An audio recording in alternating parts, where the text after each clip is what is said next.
Ako si Mai Salazar, hatid sa inyo ang mga pinakamainit na balita sa bansa dito sa News Force. Sa ulo ng mga balita, paggunita ng Semana Santa, naging mapayapa, ilang kaso ng pagkalunod na itala ng PNP. Mga bakwit ng Bulkang Kanlaon sa evacuation centers boboto. Asawa ng OFWs may solo parent privileges na. VP Sara, suportado sina Amy Marcos at Camille Villar sa pagkasenador. National artist Nora Honor, inilibing na sa libingan ng mga bayani. At Pope Francis, pumanaw dahil sa stroke at heart failure. Cardinals, pansamantalang lider ng simbahang Katolika. Patas at pantay na balita, komprehensibong ulat para sa pulso ng masa. Ito ang News Force. Para sa unang balita ngayong linggo, naging mapayapa ang pangkalahatang paggunita sa Semana Santa ngayong taon batay sa ulat ng Philippine National Police o PNP. Sa kabila nito ay nakapagtala pa rin ang kapulisan ng 31 cases ng pagkalunod kung saan 26 dito ang nasawi, 3 ang naisugod sa pagamutan habang 2 ang agad na nasagip. Dagdag pa dito, nasa 19 na katao ang nasa wastong gulang habang 12 naman ang menor de edad. Gayunpaman ay ayon kay PNP Public Information Office Chief Police Colonel Randolph Tuanyo, ang naturang bilang ay mas mababa kumpara sa mga naitala noong nagdaang taon na nasa 43 cases.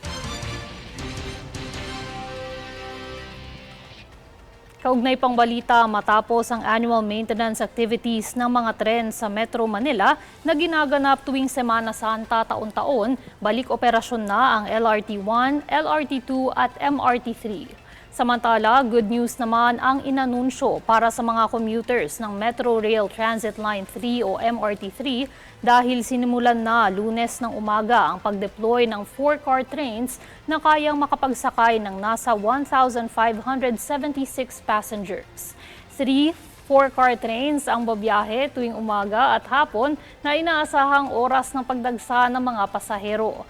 Dahil sa karagdagang bagon, mas tumaas pa ang kapasidad sa MRT-3 bilang planong pagbibigay ng ginhawa at oras para sa mga pasahero.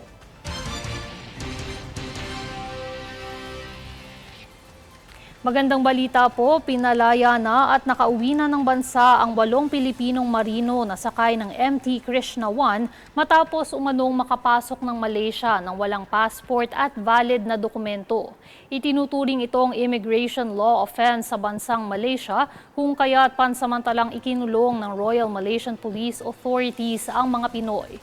Kasama ang 12 Indians na crew member din ng barko. Kasalukuyang nagsasagawa ng investigasyon ng Department of Migrant Workers ukol sa nangyari. Higit lalo at napag-alamang nauna nang nakalaya ang sangkot o may kasalanan sa naturang insidente.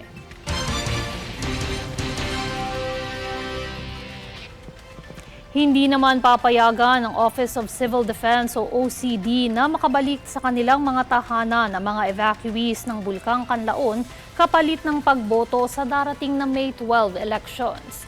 Sa halip, papayagan lamang silang makaboto sa mga evacuation centers at alternatibong polling precincts. Hanggang sa ngayon kasi ay hindi pa rin pinapayagan ang mass gatherings o pagtitipon sa pampublikong lugar dahil sa aktibidad ng bulkan.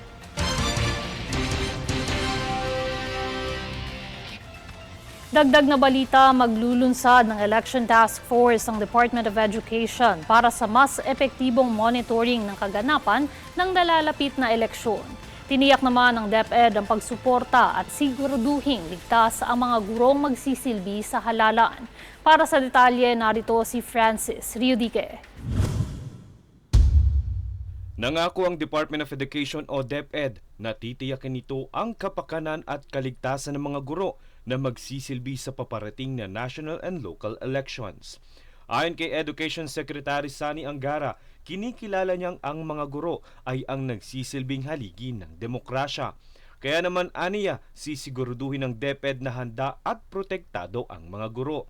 Ang pahayag ni Angara ay matapos ang pinirmahang Memorandum of Agreement o MOA sa pagitan ng DepEd, COMELEC, AFP, PNP at iba pa. Paggigiit ni Angara, hindi lamang pagpili ng mga susunod na leader ang darating na eleksyon, kundi isa din itong pagpapanatili ng tiwala sa proseso ng demokrasya. Kaya naman buong suporta umano ang dapat na matanggap ng mga guro. Kaugnay nito maglulunsad ang DepEd ng Election Task Force o ETF para magbigay ng real-time monitoring, tulong at mabilis na tugon sa anumang insidente kaugnay ng eleksyon, lalo na sa mga guro. Ito ay para masigurong maprotektahan ang karapatan at kapakanan ng mga guro na magsisilbi sa panahon ng halalan ayon sa DepEd. Francis Riudique, nag-uulat para sa Golden Nation Network.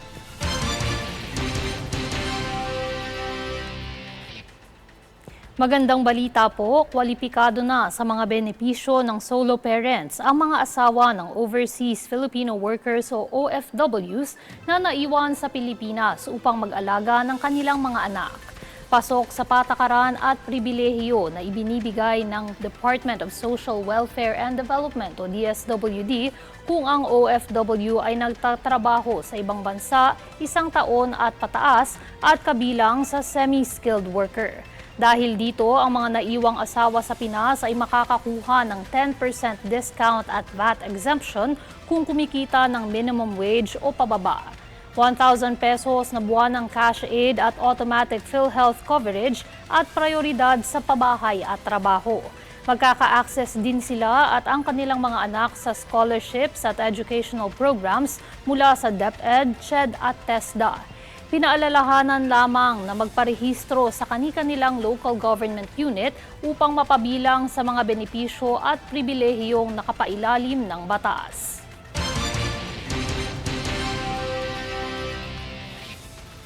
Sa iba pang usapin, tinalakay sa Senado ang suicide cases ng OFW sa Hong Kong at kung ano ang ilang kaukulang aksyon sa pagresolba nito. Tunghaya ng ulat ni Princess Castro. Pagkalubog sa utang at problema sa love life. Ilan lamang yan sa mga nakikitang dahilan ng Department of Migrant Workers o DMW at Overseas Workers Welfare Administration o OWA sa kaso ng suicide ng ilang Overseas Filipino Workers o OFWs sa Hong Kong. Ito ay batay sa salaysay ni DMW Secretary Hans Leo Kakdak at OWA Administrator Arnaldo Ignacio sa pagdinig ng Migrant Workers Committee na pinamumunuan ni Senator Raffy Tulfo nitong Miyerkules. Batay sa tala, nasa 6 na OFWs ang nagpakamatay noong 2023, 5 noong 2024 at isa nito lamang Abril ngayong taon. Ipinaliwanag ni Kakdak na isa sa mga dahilan ng pagkakabaon sa utang ng mga ito ay ang sobrang taas na interest rate kung saan legal umano ang 48% na patubo sa naturang bansa. Bukod dito ay may ilang kaso rin ng modus ang nagaganap sa pagitan ng mga agent at loan company na nagdudulot ng harassment sa mga debtor. Halimbawa na rito ang pagkuha ng importanteng detalye sa kanilang mga bank accounts kung saan ito ay gagamitin sa fraud operations na nagdudulot ng pagkakasangkot ng mga OFW sa money laundering na lingid sa kanilang kaalaman.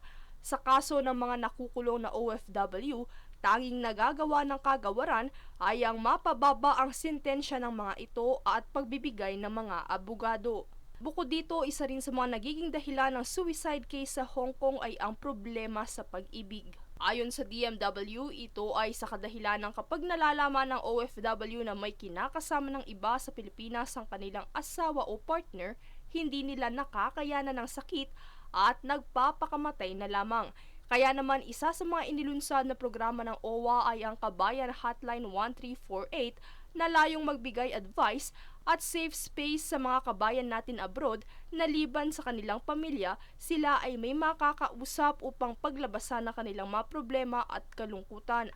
At upang mas marami pa ang mapagserbisyuhan nito, sinabi ni Ignacio na layo nilang i-expand ang call center hotline para sa mga kabayan natin abroad. Sanib puwersa na ho ito, DMW, OWA, joint call center. maiseserbisyohan na ho rin natin sa aspetong monitoring, yung matagal ninyo ng advocacy. Lubos namang ikinatuwa ni Senator Tulfo ang naturang aksyon na ito ng mga ahensya. Princess Castro nag-uulat para sa Golden Nation Network.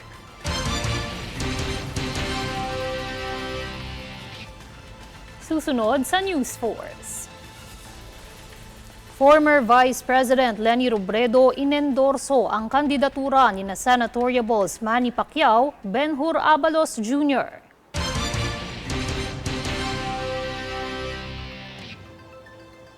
Suspect na sangkot sa pagsunog sa isang simbahan sa Iligan City na aresto na.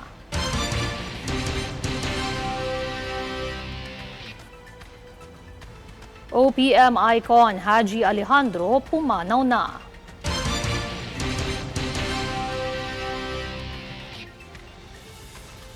Manatiling nakatutok para sa higit pang mga balita sa pagbabalik ng News Force.